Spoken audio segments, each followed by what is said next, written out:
Okay. Widely regarded as the greatest album of all time, in this episode, we are talking about the one, the only, Sgt. Pepper's Lonely Hearts Club Band. Stay with us.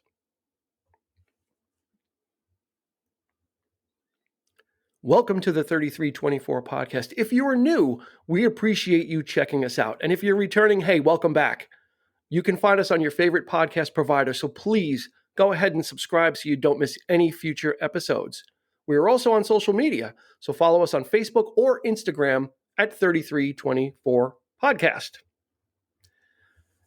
As stated in the beginning, well, first, I'm Dean, and here with Eric. Let's get that out of the way. When you were going to introduce me? Listen, this is we got some heavy work coming our way. Hello, everyone. Hello, Dean. How are you? How are you? I'm nervous. This is like Everest. Yeah. We stayed away. We went. Quite a few episodes without touching the Beatles. We were, kind of like when you're a child, like hot stove, hot. Yeah. Don't touch. So we finally decided, like, hey, let's do it. And as we talked about which one to do, it was pretty much, a consensus to come to Sgt. Pepper, right? This was a perfect choice. Widely heralded among music aficionados, not people like us, but as the greatest album of all time. And we'll talk about that on the back end, and the Rolling Stone Top 500 list, and that everything that comes along with that, and some of the changes that have happened when they released the list again last year. Yeah. So let's get cracking. Let's get to work on this one. Mm-hmm. Came out in 1967. Produced by, of course, George Martin, who was the standard Beatles producer through their regular recording career, not including Let It Be, which was released after they broke up, and produced by Phil Spector. So this was George Martin all the way. Chart position, I'm just going to say number one everywhere, because it pretty much was number one wherever it was. It won 4 Grammy Awards. Yeah, I did not know that. I just assumed, back then.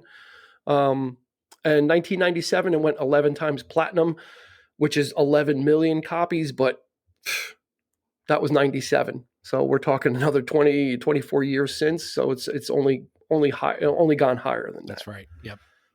So, both of us, everybody knows the Beatles, and I'm going to make a broad generalization here. Mm-hmm. I think most people that are into music at some point have a Beatles period. Yeah, I'll agree to that. No doubt. Where even if they don't end up being your favorite band, or you gravitate towards something else totally different, I think everybody that starts to listen to music and gets into it goes through that period where they're listening to the Beatles and it's everything, and you kind of absorb it, and I went through it, and we went through it, I believe, close to the same time, relatively similar. Actually the exact same time. The exact same time. Well, the thing of it is, it's like anybody who's listening to whatever band you're into were influenced by the Beatles. That's a fact. So you're right. Everyone has to have had some experience with the Beatles at some point. Whether it just be a song or a few songs, an album, whatever, or just a diehard fan, but yeah, if you're into anything, the Beatles, you could ask probably any artist, or, look at any artist and they would probably say that we were influenced by the Beatles, because they were the end all. It was pretty much Beatles and Elvis, right? And they always say, they always ask that question, are you a Beatles person or an Elvis person, right? Yeah. You're either one or the other. Right. I'm actually kind of both, but well, you can be both. That's the thing. I never understood. I don't know that. I think the line is drawn in the sand. It's like you're either with the King or you're with the Beatles. Yeah, but they were Elvis fans, though. Yeah. You know what I mean? That's the thing. That's what kills me, is like they were themselves were Elvis fans. So I'm sure they were probably shaking their heads at it as well. You must choose. Yeah. So and that kind of the Beatles is they're really like a musical education, right? Yeah, everybody cites them as an influence, so they really are one of the well springs from which popular music sprang, and then also innovation Yes. sprang. On Songwriting. the leading edge, yeah, Hmm. songwriting, collaboration, a group with four distinct personalities that Hmm. all handled vocal duties, which was really rare back Yeah, then. It absolutely. was Yep. unheard of. Hmm. Usually, there's one or two. Everybody else is a backing singer. In this one, from the get go, pretty much from the second album, I think, um, you had all four of them singing. Yeah. So really, an anomaly, a trend setter. Um, just they, there's not much we're going to be able to say that people don't already know, but it's just one of the Beatles were just really on that, always on the cutting edge. They would come out with stuff, other groups would spring up, or other groups that were out would try and copy it, and just try and always in the wake of the Beatles. The Beatles were always pushing the envelope, and then the other bands were just trying to catch up or do something similar to what the Beatles had already moved on from. Hmm. Right. So yeah, I went through the crazy Beatles time, and it actually hit pretty perfect for me, because when I got into the Beatles, I was buying the cassettes Okay. because the CDs weren't out yet. And then they announced that they were going to start releasing the Beatles on CD, Yeah, that was the the original. exciting time. Yeah, Yep. yeah, and it was going to be the original UK releases, Right. which is it's kind of a big deal, because in the UK they just put out, the Beatles would put out singles which would not appear on the album, very prolific singles releases that were not on the albums, and then they would put out albums that had chock full of hit singles. By the way, regardless, right? Yeah. So what the American record company did, the capital side of Capital. Parlophone, is the demand was so high that they would come out with an album. Capital would chop off a couple of slice a few songs out of that, so it would be an album with fewer songs than the UK counterpart, Hmm. and then grab the singles that were being released and not appearing on albums, and then cobble together these other albums. Yeah. Hmm. So you got like in the United States, like Yesterday and Today, and Meet the Beatles instead of With the Beatles, and Beatles 65, or these all these weird albums. Yeah. So when they decided to put them out on compact disc, this was the only way they were putting them out. Is these are the way they were released. This is the way you're going to get it. So you want the singles? They would address that in later releases. Past masters would come out, which would get those. So that kind of helped me adjust and really center how I felt about the Beatles, because then listening to the UK releases is you're getting the complete thought and what they were trying to do on each album, as opposed to stuff being chopped off and replaced. And you think that Yesterday and Today is an album, and it's really not. It's just a cobbled together Frankenstein, Yeah. I didn't which I never really. understood. Yeah, I didn't really know all this beforehand. Because well, even back in the day, I was even naive to think that any song that I heard on the radio, even if it was a solo effort, thought it was the Beatles too. So I couldn't make that distinction when I was a lot younger. You hear Wings and you hear, some of George's earlier stuff and John Lennon. And so I really didn't know what was which, so Mm-hmm. didn't really have that knowledge of how they were releasing all this stuff until the CD Mm-hmm. push. And Yeah, it was a lot of fun. I remember you and I were really excited, like, yeah. because they would release like 2 or 3 at a time, as I recall. Exactly. They Yeah. sprinkled them out, and Yeah. people were lining up to get them. I mean, Yep. because this was the first time you're hearing them digitally. Hmm. So for me, yeah, for us, it was exciting because we were being exposed to these new quote unquote new releases by the Beatles, and hearing them in a different way. But hearing them in the real way that we were supposed to be hearing them, which is As they which were was meant the- to be heard. Yeah, Yes. exactly. Yep. Hmm. Yeah. And, for all those you don't know, Dean and I were always, at this point, we were both into the sort of singer, songwriter, producer thing anyway. We're both big fans of people like Jeff Lynne of VLO, Lindsey Buckingham of Fleetwood Mac, who were our heroes at that point in time. Mhm. So getting to hear, their heroes, and getting to hear it for essentially for really for the first time, the complete Beatles catalog at that point in time was just awesome. Yeah, it was so great. It was so great just to, I mean, I remember walking into like Circuit City and some of those other, the Wiz, and they had like the next three or whatever it would be, and it'd be like, oh, okay, let me, and I just bought them up, and those are actually the only ones I still have. Have never bought anything since. So those original releases are the ones I have, and those are the ones that I stand by. And that you cherish. Yeah. And for the purposes of any further episodes, I will never refer to United States album versions. We will always talk about UK as far as that, right, because that's the gold standard. That's what they recorded. They didn't record those other ones. So we're always going to talk about that. So that's how we came to this. Let's rewind a little bit from 1967, right? Because that's when Sgt. Pepper's came out. But there was some, and we talk about how the Beatles were the trendsetters and, really kind of leading the charge in popular music and innovation, and how there really wasn't any other band that was kind of able to really run with them except for one. And it was the Beach Boys. And when you think about the Beach Boys, when you say the Beach Boys, oh, Surfing USA and Cars, and yeah. Mm-hmm.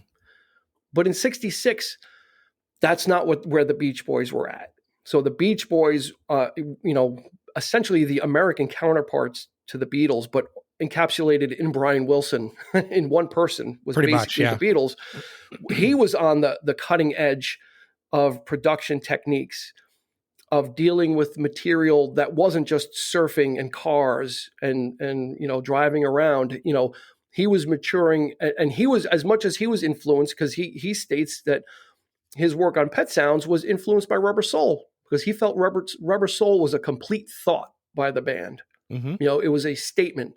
And that's what drove him to then work on Pet Sounds. And it was a friendly rivalry. So they were not bitter enemies. This was a professional and very fruitful rivalry, honestly, that they were able to, take inspiration from each other and kind of grow and push the boundaries. Because when Pet Sounds comes out, it wasn't a chart success, but influentially, if that's the word, influentially, or it was very influential, right, in the music circles. Everyone was like, oh my God, this thing is amazing. Yeah. It's incredible. It's groundbreaking.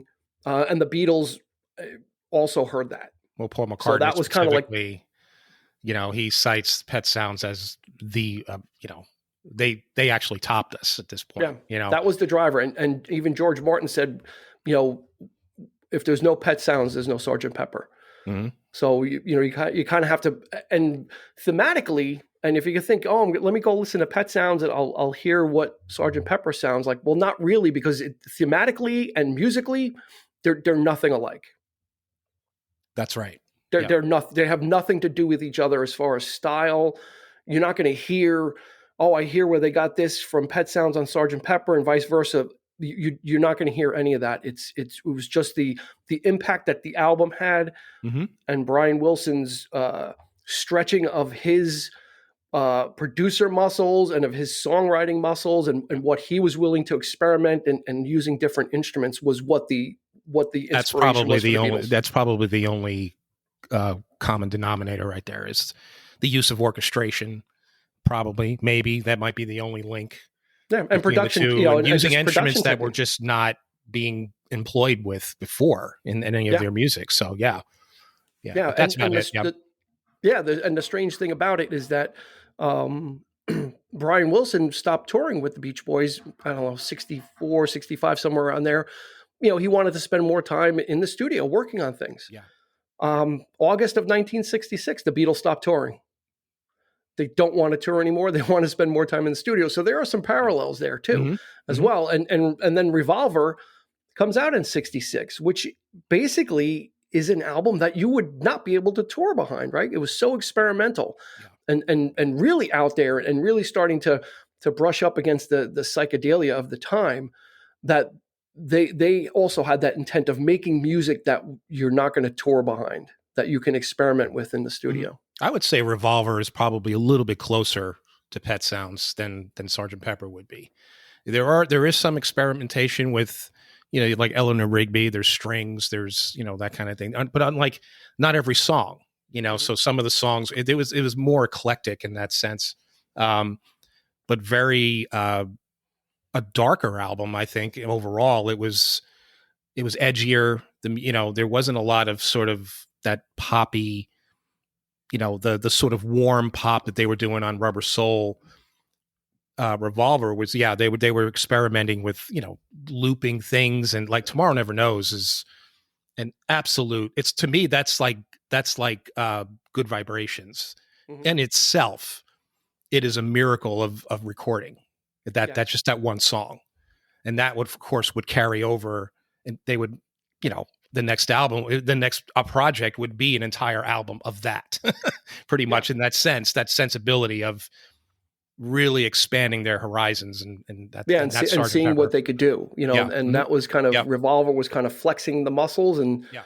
saying, okay, we don't have to worry about touring anymore. They were starting to relieve themselves of the pressures of having to deliver an album on a schedule. Hmm.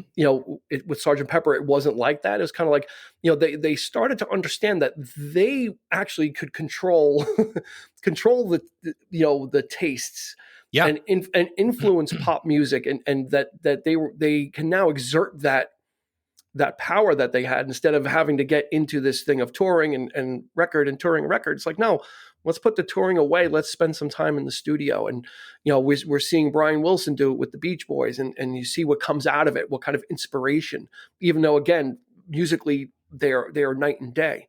So what comes out of it in the beginning, again, because the Beatles were like like a singles band. So they released Yeah. Strawberry Fields and Penny Lane, a double A side, come out of these first sessions for Sergeant Pepper. Yeah. That was um, well, in my humble opinion, I think that was a mistake to not include those songs on the album. 'Cause to me, it just kind of brings the album just down a peg for me, because those songs are amazing, and I feel like the album overall would have been a lot stronger. And I think George Martin himself regretted the idea of doing it. But that's, a lot of bands did that back in the day anyway. Was that would they, release a single, release an album, tour? They were three separate things. So I guess that kind of mindset was there. But and I guess in a way it was the ultimate promotional tool Yeah. for Sergeant Bear. Here's an example of what we're doing. But to not, and I think, but a lot of people expected it to be on the album. I think some people might have been disappointed, or I know I was. I thought for sure, but before I even heard the album for the first time in its entirety, that those songs were Mhm. Yeah, on no, I there, but mean, they weren't. It's just it it's goes with their MO. I mean, the yeah, MO is there's a ton of they release singles that are not attached to albums to yeah, get stuff out there. And again, back then it was to kind of keep the public, keep the Beatles front of mind. Not that they needed to be, yeah. but you put those singles out, and this way you're working on the album, and then it's chock full. With the Beatles, it was like chock full of stuff anyway. That's right. So from a popularity standpoint, it certainly didn't need Strawberry Fields and Penny Lane No, to support it, because that the album did what it did without it, and maybe yeah, despite it, maybe if those songs were on there, it might have been overkill, perhaps. yeah. When you really think of the album itself, there are there were songs that were popular songs, as fans, but single wise, there really wasn't. There wasn't a heavy push. There wasn't really any other single off the album. Where was there? I mean, I don't think so. To come off, maybe with a little help from my friends. Um, yeah, it's It's like an album of just you know really there's not a lot of push to get hit making. This is not an album of yeah, hit singles, because they of put hit they songs. put the singles out, Oh, separately. So so the sensibility, the ideology behind it was, we're making a full thought, as you put it before. yeah, yeah, You and know, and that was me, and yeah, that was driven by McCartney. yes, This whole concept of Sergeant Pepper, of an alternate identity. Now in retrospect, there's been a lot of walking that back of, well, we really didn't, it was only a concept album because we said it was, and people will believe, if we believe, we tell people, they'll believe it, but the thought at the time was, if we quote unquote take these other personas, it'll allow us to do other types of music and not be bound by being the Beatles. We can be this other band and do other things. So that was the theory, behind the concept. The album itself has no concept to it. There's no through line, there's no story, there's nothing really connecting them except for the reprise of the Sgt. Pepper's song. But other than that, even John Lennon's like, yeah, it's not really a conceptually, it's a not story. A strong story. Yeah. The concept is we're going to be someone else so we can do other things and step out of ourselves. But there's a sense of completion to it. There's a sort of beginning and an end, and it's a sort of a cohesive effort.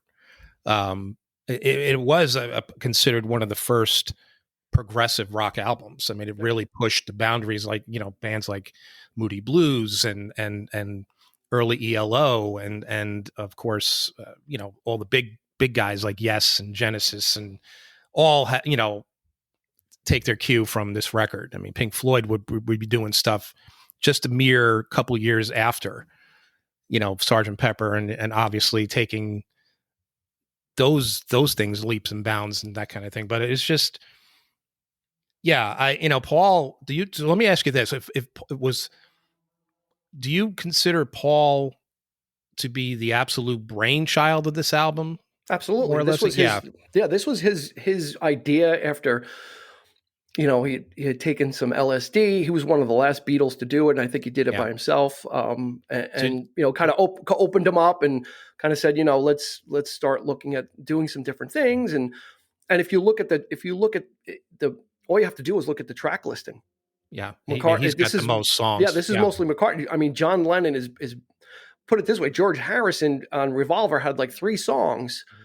This album, he's got 1. Yeah, and then John Lennon is barely heard from. It's like Lucy in the Sky, being for the benefit of Mr. Kite, Good Morning, which is a really short throwaway song for the most part. And then he's got his tour de force in Day in the Life. Yeah, but after that, it's all McCartney all the time. Pretty this really was driven by him. I mean, when I looked at it, I'm like, oh my gosh, he's like multiple songs where he's got the vocal like in a row. So it's like, this is almost as close to a McCartney solo. It's like a glorified Paul McCartney album. Yeah, kind of like what Brian Wilson was doing, right? With and I think Brian Wilson had that influence on Paul to him to step forward and say, take control. Let's take control. Yeah, let's. And this was one of the you're really starting to get that sense of the individuality of the members of the Beatles at this point. From this point on, you could really definitely tell who's doing what, and what songs are they're writing. A lot of hard. It was a lot harder to tell that back in the day. They say that when whoever sang the lead vocal pretty much on the track pretty much wrote it. But there's still a lot of harmony. There's still a lot of, you don't really get that sense. But here it's like, this is Paul. This is all Paul. There are songs where it's just him singing anyway, right? I mean, it's just like and then that whole middle section of the record, it's just basically him. There's hardly any harmony vocal at all. It's just him. Yeah, I mean, he's got soft numbers. Yeah, he's got 3 songs in a row too. Yeah, exactly. So I mean, it starts off with the song Sgt. Pepper's Lonely Hearts Club Band. So it sets the stage, as it were, mm-hmm. that we're someone else. We hope you'll enjoy the show. We're here to entertain you, and they even give an alias to Ringo Starr, right? He's Billy Shears, mm-hmm. with sings with A Little Help from My Friends. Which when I listened to this again, it really struck me that how that song particularly, A Little Help from My Friends, does not sound like it's from the 60s to me.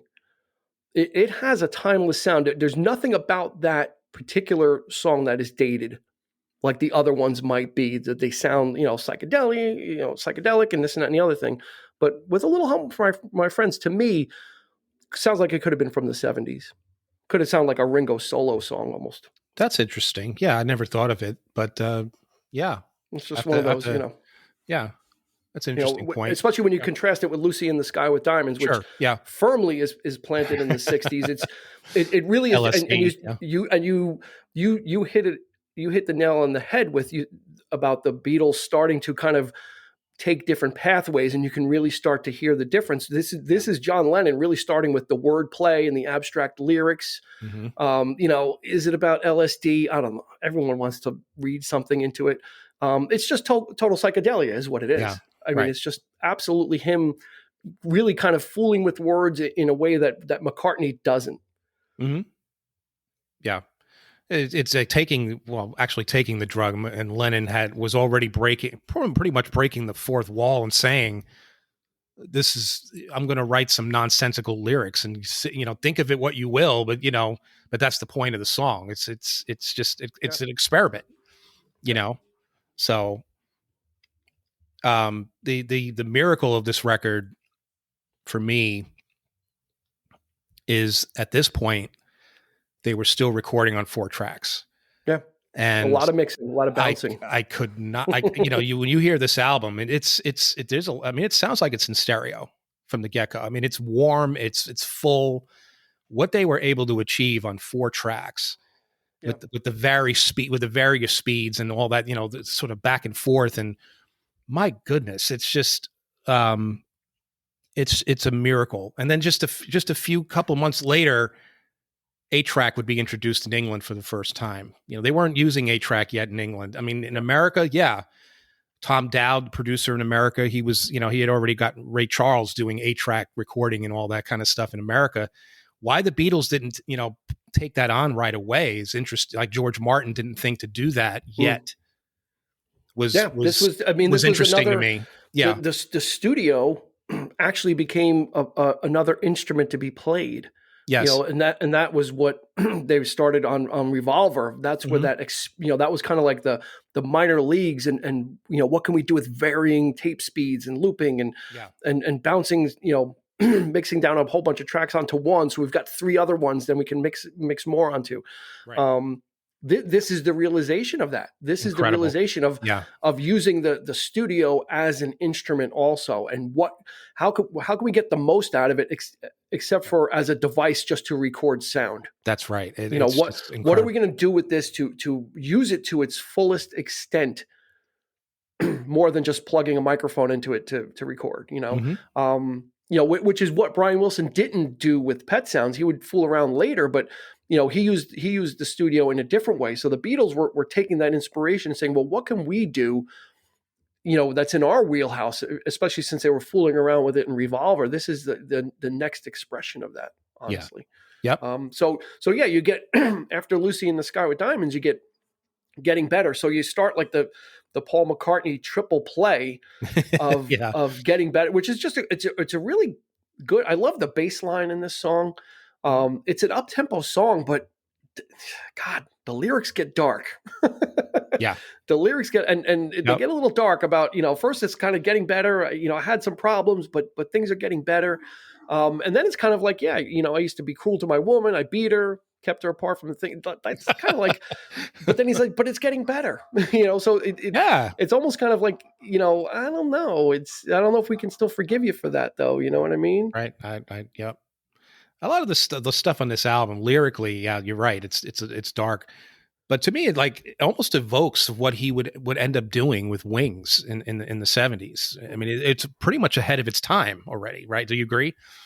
It just the overall sound of the songs and the structure, and that song does doesn't sound as dated as you would as some of the other ones. Exactly. Yeah. That's the thing with Lennon is his stuff squarely is psychedelic, so it really sounds where from the year it's coming from, because then the next one is Fixing a Hole, which is just kind of a simple song, and what I picked up on it on this go around is actually the guitar, and that sounds like leftover guitar, like whatever sound they were using on Revolver. It's got the Revolver electric guitar sound. Yes. The twangy, which is odd for this album because you don't really hear it. Right. And it almost sounds like an older song, like an older Beatles song. It sounds more like something that would be on Revolver or even Rubber Soul with different production. Mm-hmm. It's kind of strange. Which then leads to She's Leaving Home, which is another kind of slow, it's got the harp in the beginning, and it's just a melancholy kind of McCartney song, kind of almost like a spiritual prequel to Eleanor Rigby, honestly, in its production, its use of the cellos, and just not a whole lot of other production with it. I'm like, yeah, this is kind of like pre Eleanor Rigby story, and then you listen to Eleanor Rigby, and it could be like the sequel. And again, and a lot of that type of structure, that type of stuff, he would do that quite a bit in his solo career. He would just keep that up. These little quiet little numbers, these little ditties, right up until, even in recent years. You still hear him doing, that kind of thing. I think of Flaming Pie, in the 90s, he was quite a few songs on that record that had that spirit to it, the strings. And I like Lennon on this, though, kind of giving that counterpoint on She's Leaving Home, because it is such a quiet song. So it's not, John Lennon's not really singing any harmony or backing vocals. He's kind of singing like a counterpoint vocal, almost kind of like a call and response. So I kind of like that about this, that it's such a quiet song that you get to hear, the call and response of McCartney's lyric, and then John Lennon singing, which I really dig. It's almost like Lennon's like, I'm still here, guys. Paul, don't forget about me. I'm still here. which we don't forget about him, because we finally hear from him again after 3 songs, for being for the benefit of Mr. Kite, which is really, this is a production, a wonder of production. Of all the things they were doing, it seems like Lennon was the most open to really trying the crazy stuff, and how, let's push the boundaries of tape speed and backwards, forwards, taping different things together. He did that with Strawberry Fields Forever, right? There was different takes, melded together in different keys. And so he seems to be really like open and into like the whole experimentation aspect of it. Because the McCartney stuff is pretty straightforward, just, pop songs, but Lennon is really, it looks like he was, for the limited stuff he had on here, it seems like he was pushing it the furthest. Yeah, I agree to that. I love his vocal on this too. There's a sort of, in certain instances, especially when in the later stuff with Lennon's voice, I always liked the way his voice sounded much more than the early years, because I don't know if it was double tracking or if it was, but there's a warmness to his voice, right split in the middle. You get that, you still get that high end, pitch to his voice, but there's that, just in the very background, it's just that warmness to his voice that I really, really enjoy. Yeah. And this one is actually more spoken. Yeah, this is almost more less sung vocals and more like spoken, almost because it is, he said it was based on a carnival poster that he saw, and all the names came from that. So it almost seems like he is kind of reading from a poster or a program for a carnival or a circus, right? Like that's the way the song feels, because you get that hurdy-gurdy, that carnival sound, the swirling thing. I mean, they really did a masterful job of really just creating the atmosphere that you feel like you're in a circus. You feel like you feel like you're outside. You're right smack in the middle of a carnival. Yeah, it's got that old-timey piano in it, and it just just so many different things that are going on. Which I think is like, it almost seems more complete than Lucy in the Sky with Diamonds. Like, this just seems like they were really going for something, and let's see what different things we can do, and they just made it all work. Lucy in the Sky with Diamonds is kind of a little more laid back, and it's kind of it's more atmospheric. This is more like, let's just throw everything in, and we're going to make it fit, and we're just going to just be as crazy as we can. And they did, and it worked. It's unorthodox. It's just very just out there. And that's the progressive edge to this record. A lot of progressive bands would do this kind of thing. I mean, even, strings and horns and things like this and lush production that would just flow right into the 70s. Right. I mean, it was just, everybody was just, even the pop bands of the day were just, the sensibility, all that sensibility was there. It was just, and that's everyone was just taking loved. something and running with it, Yeah, running with just different, love. connecting with different parts. It's just nothing like it for me, Yeah. that time and that place. Yep. So then Yeah. then we finally get to hear from George Harrison, Oh, who kind of really this really, you want to talk about a demarcation point for someone's influences and where they're going. yeah. His stuff before this, he was a kind of a journeyman songwriter, and really in Revolver kind of came into his own. I mean, he had a lot of songs on there, and really kind of was like on a path, and then on a break. The Beatles take a break, and he comes back, and totally immersed in the Eastern music and philosophy and Hinduism. I mean, that's what he became. That became the driving guiding light in his life, as it were. Yeah. So Within You, Without You was really that introduction. And again, these guys are the trendsetters. So once the Beatles do it, then all of a sudden you started hearing sitar and That's everything. right. That's right. Yeah. Like all of a sudden it became okay.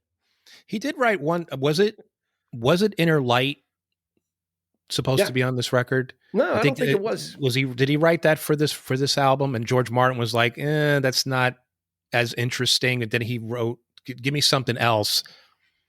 And he did, and he wrote Within Without You. And George, this is it. This is more interesting. Yeah, I don't know. I don't know. That after they finished recording, like when they did the last vocal pieces for this album, I think they went and just started doing Blue Jay Way, which would be for the Magical Mystery Tour, which was a George Harrison song, which kind of has that feel to it also. That could have been it. Right? So that, he was definitely starting to immerse himself into that and expose, again, they have the power, right? They understand now. It's like, we can influence, and we can really kind of set the course. So let's use that, and that's what George Harrison did. Is because then Mike Love from the Beach Boys went with the Beatles when they went to India and was involved in all that. So again, the Beatles were kind of like the tastemakers, and what they were doing, people were watching not only music but what they were doing in their spare time. Yeah. What they were wearing. What they were doing, who they were seeing, what car, everything they did, people were just watching and would just like imitate. It's just what crazy. drugs they were taking. What drugs they were taking. Hey, if we did it, you guys, yeah. Yeah, and they were just kind of, it's not like they went out there and just totally flaunted everything. It was just, they're living their lives and they're doing these things, but everyone just kind of copy it and say, oh my God, the Beatles did it. That was part of the experience, the part of the journey. Even with the experimental drug taking and that kind of thing, it was all for the purpose of creating something, so that, well, I mean, that was the whole thing with at least LSD was, it'll open your mind. It'll enable you to see new things and think different ways. And sure. Yep. And McCartney they all credited it. Everybody was taking it back then. So, not me. I was just a baby. No, wasn't allowed. Yeah. No. I had my Baba, and that was not it. us. Not us. Had my Baba and my blankie. No LSD for Baby Dean. So next, for Baby Dean, no LSD. And then we get classic. After that whole trip to the with the Eastern music, you get something very whimsical. When I'm 64, which became a classic Beatles song. It became just one of those simple, kind of, again, one of those ones that McCartney probably gets raked over the coals for, because it's so simple. It's so, old timey, especially when you're putting it against, Lucy in the Sky with Diamonds and some of these other ones. And it's like, When I'm 64, it's like, about getting old and, old timey song. But it's great. It's kind of it's almost kind of like a palate cleanser after that. After getting this new experience with Within You, Without You, you kind of it just follows up with just this really simple baseline song, doom doom doom, and it's just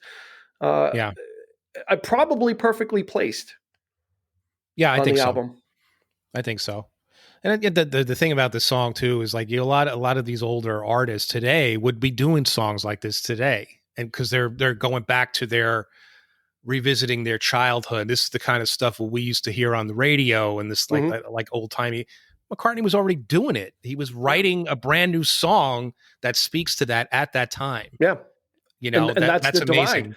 Yeah. That's the divide you spoke about, right? Right. Is you know, Lennon is going towards wordplay and fooling around with that Yeah. stuff, and McCartney is honing his songwriting skill. I mean, Yeah.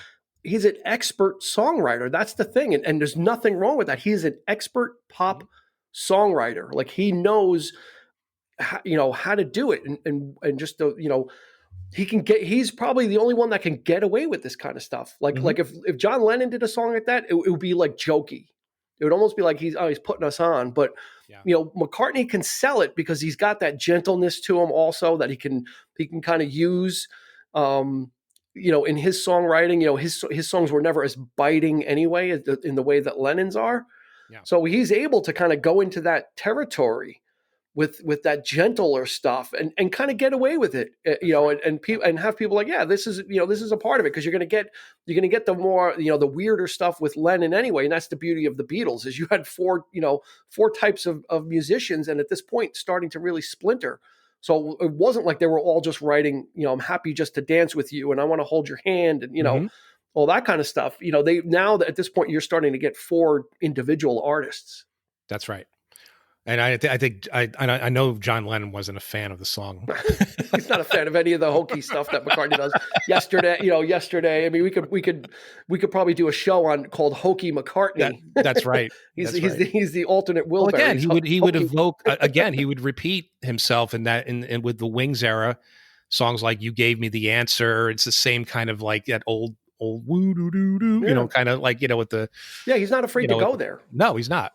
No. To kind of use, you know, to pull from all of his influences and you know and you know that's the beauty is McCartney could alternate between that. He could screech, you know, like Helter Skelter, and you know he could do the harder stuff, but he was also just as comfortable and just as delicate, and it didn't sound forced with the other stuff. So, which leads us to Lovely Rita, which is probably one of the more straight ahead pop songs on the album. Yeah, a lot of You know, harmonies in the beginning with Lennon, and then it goes right in. But there's that McCartney lead.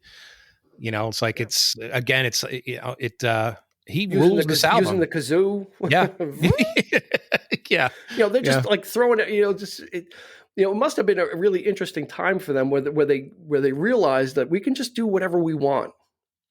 Yeah, you know, like we can try like.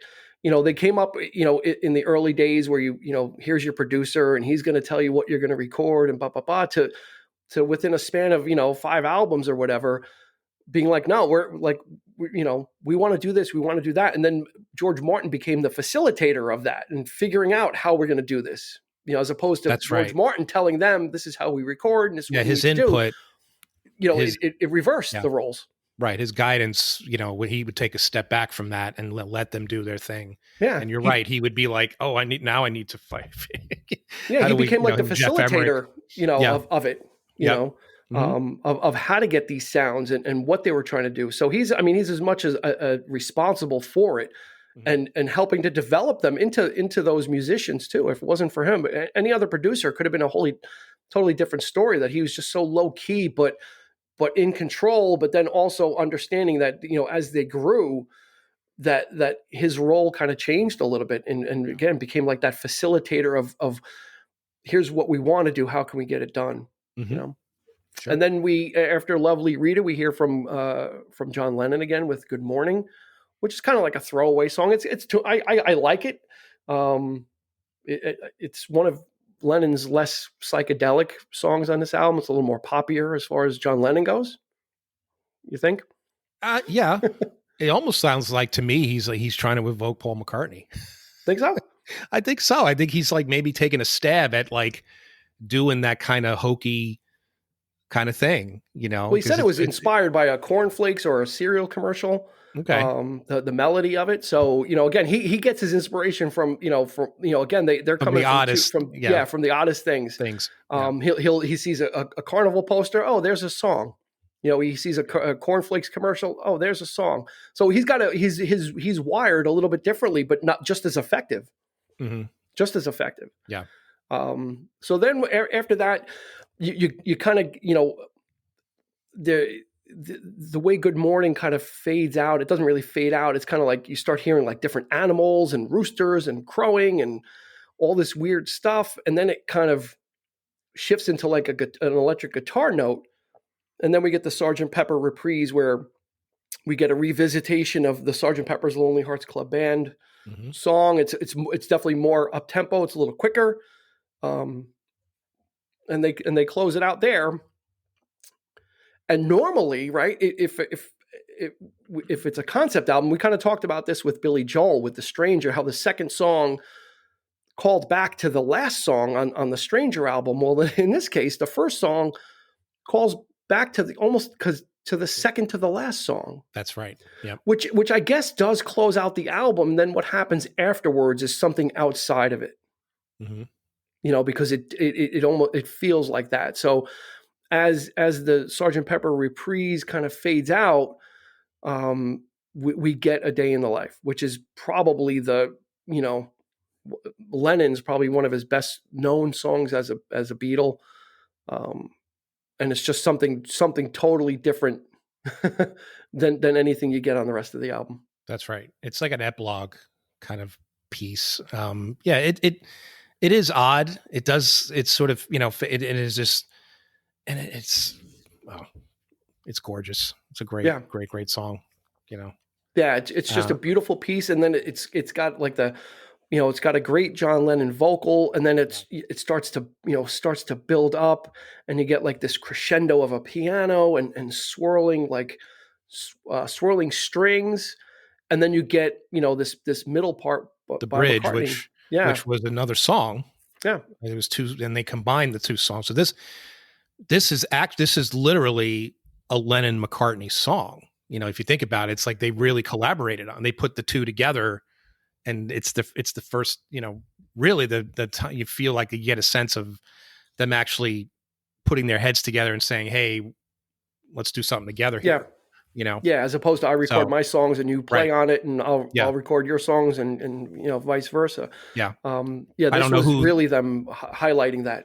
I don't know who came up with the actual decision to make that bridge to put Paul's song as using that as the bridge. Could have been them, could have been George Martin. Maybe he could have said, "Hey, why don't we do that?" Whatever. But the result is fantastic. So, yeah. Yeah. It's just, it's just a classic, a classic song. It's kind of it doesn't end the album on a high note, but it ends it on a very interesting note.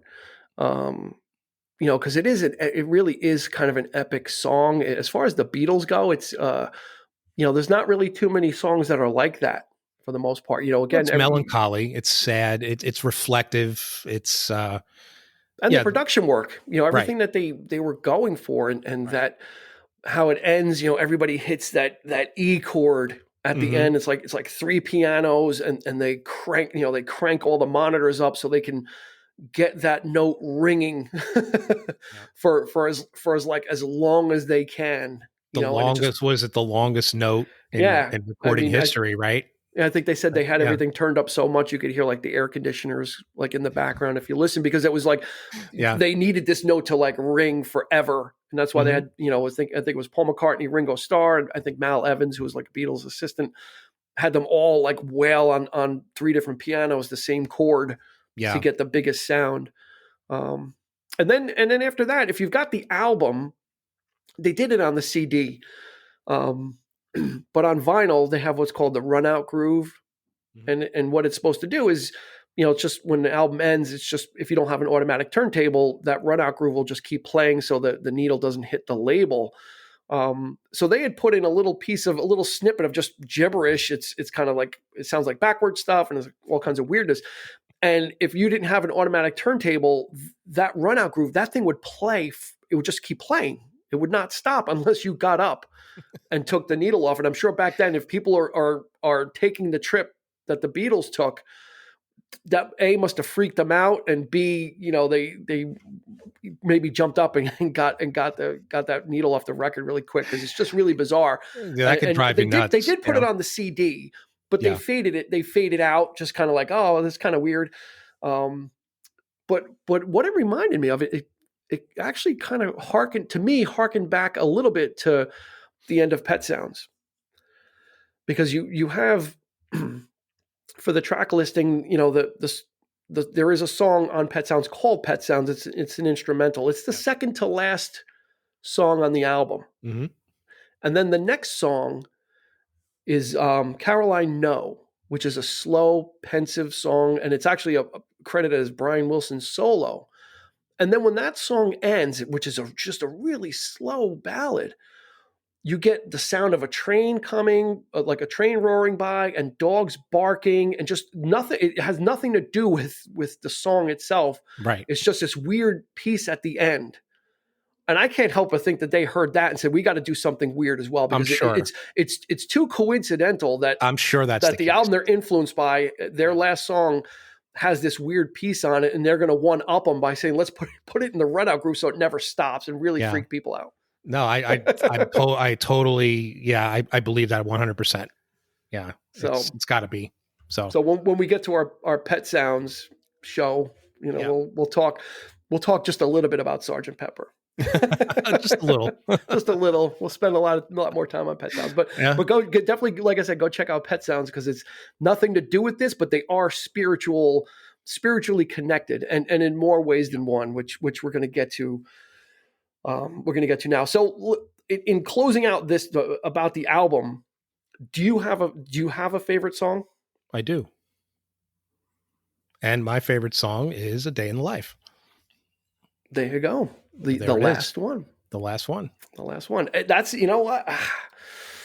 I don't want to pick that one just because. Yeah. You know what? The one that I like listening to the most on this is Getting Better. Okay. Just because it's so poppy, and it's so, like, the lyrics betray like the happy groove that it is. And I just kind of really love the bass line, so I would go with Getting Better. So you're saying your favorite is Day in the Life. Day in the Life. Cool. I mean, there's several reasons why, but I'm not going to go into, there's personal reasons and all that, but I just think it's I think it's probably my favorite John Lennon track that and Tomorrow Never Knows are my two favorite John Lennon tracks that he ever did with the Beatles. So see that on sequential album. See, I tend to gravitate towards the younger John Lennon stuff. Just when he was starting to become like introspective, like You've Got to Hide Your Love Away and Help and like, kind of though, I like the earlier stuff, because he was just he would talk about some dark things, but still really couch them and cloud them in pop songs like Run for Your Life. Yeah. You're going to lose that girl. So that's right. Yep. Like I kind of like that, where he was starting to kind of really experiment with saying stuff, but still felt like he was bound by putting it in a pop song. So you get this really weird contrast of these really imminently or just listenable songs, but dealing with, Norwegian Wood and stuff like that, and just this weird subject. So, yeah. So we talked about in the beginning, widely regarded as the number one album of all time. And where this started was in 2003, Rolling Stone put out the top 500 albums of all time. What do you think number one was? I'll give you a hint. We've been talking about it for the past 50 minutes. Well, this, and it was either, This one, this is it. This was Rolling Stone consecutively the number one, right?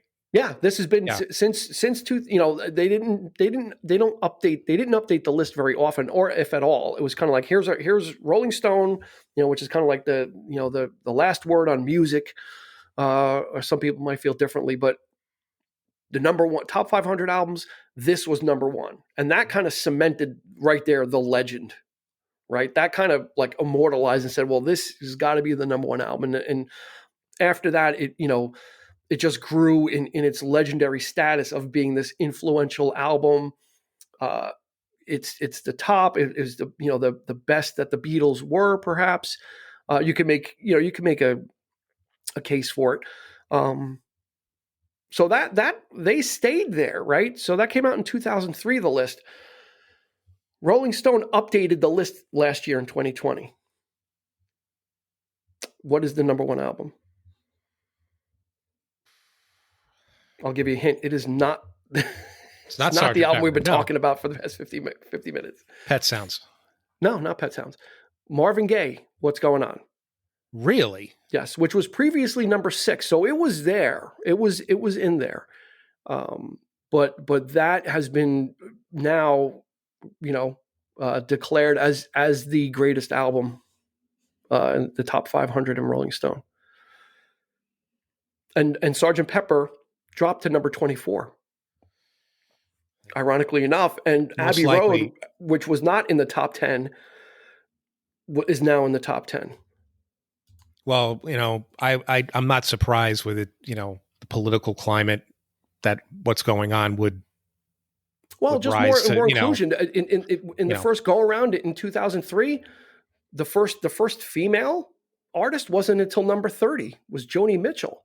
So yeah, this was, if you want to go back to 2003, you could say, this was a list by the Boys Club, right? The original top 10. I'll just roll it quickly. The original top 10 was, starting with number 1, Sgt. Pepper's, Pet Sounds, Beatles' Revolver, Bob Dylan, Highway 61 Revisited, The Beatles' Rubber Soul. Number 6 was Marvin Gaye, What's Going On? 7, Rolling Stones, Exile on Main Street. Number 8, The Clash, London Calling. Number 9, Bob Dylan, Blonde on Blonde. And number 10, The Beatles' White Album. So you kind of see a pattern there of Beatles, of, no females. Marvin Gaye is the only person of color there. And it was pretty much, and it was Dylan and the Beatles for the most part. Yeah. The new list, I'll give you the top 10. Yeah. Marvin Gaye, What's Going On? Number 2, oddly enough, is still the Beach Boys. Number 3, Joni Mitchell, Blue. Number 4, Stevie Wonder, Songs in the Key of Life. Great album. Yep. Number 5, The Beatles, Abbey Road. Number 6, Nirvana, Nevermind. Number 7, and these guys were not in the top 10, Fleetwood Mac, Rumors. Number 8, Prince and the Revolution, Purple Rain. Number 9, Bob Dylan, but not an album that was in the top 10 before, Blood on the Tracks. And then number 10, Lauryn Hill, The Miseducation of Lauryn Hill. Oh, much more wider variety there. much more diverse and much like the Beatles. The Beatles can't be like 1 through 10. As much as people would want it, like the Beatles are not 1 through 10. Yeah. The curious thing though, which I'd like to get your opinion on, is Sgt. Pepper in particular being number 1 for 17 years and then dropping to 24. Do you think that it was the greatest album of all time? No. My personal opinion, no. I acknowledge its place, especially on the recording aspect of it.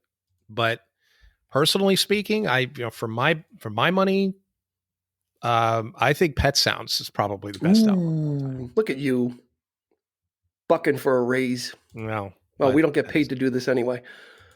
So yeah, that was the curious thing about this list, right? Is that the Beatles fell so far.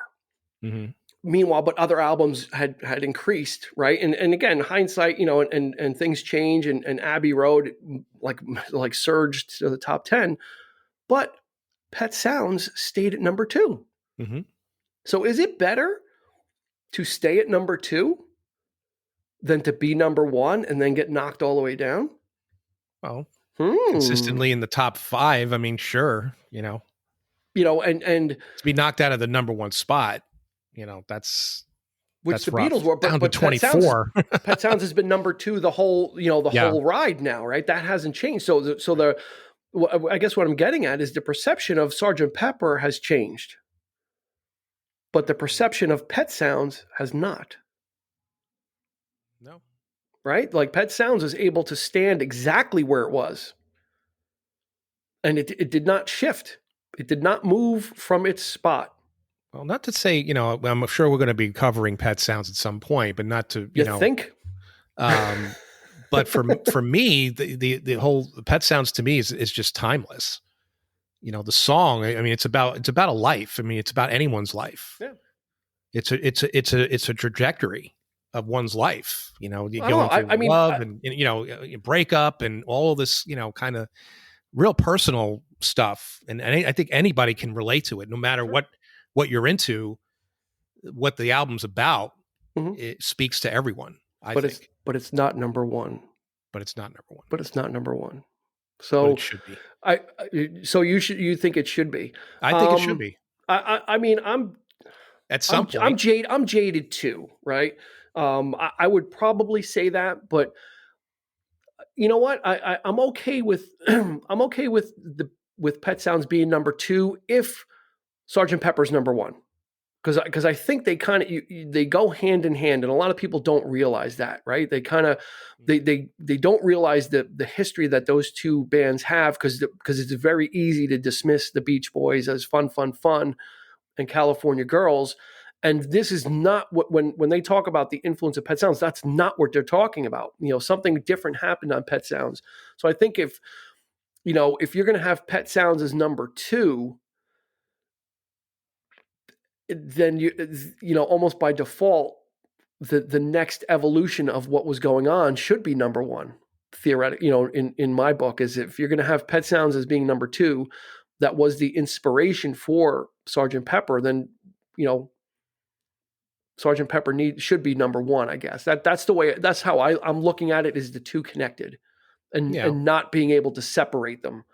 That they're like wherever they are, then wherever they are, they should probably be a pair.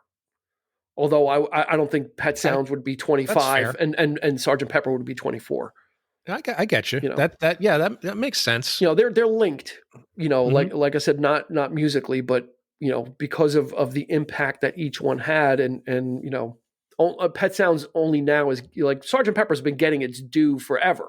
Hmm. It's only recently that Pet Sounds has really kind of gotten not from music insiders or musicians, they'll quote it as an influence, but in popular music or in talking about these types of things, it's only now that Pet Sounds is really kind of getting that due.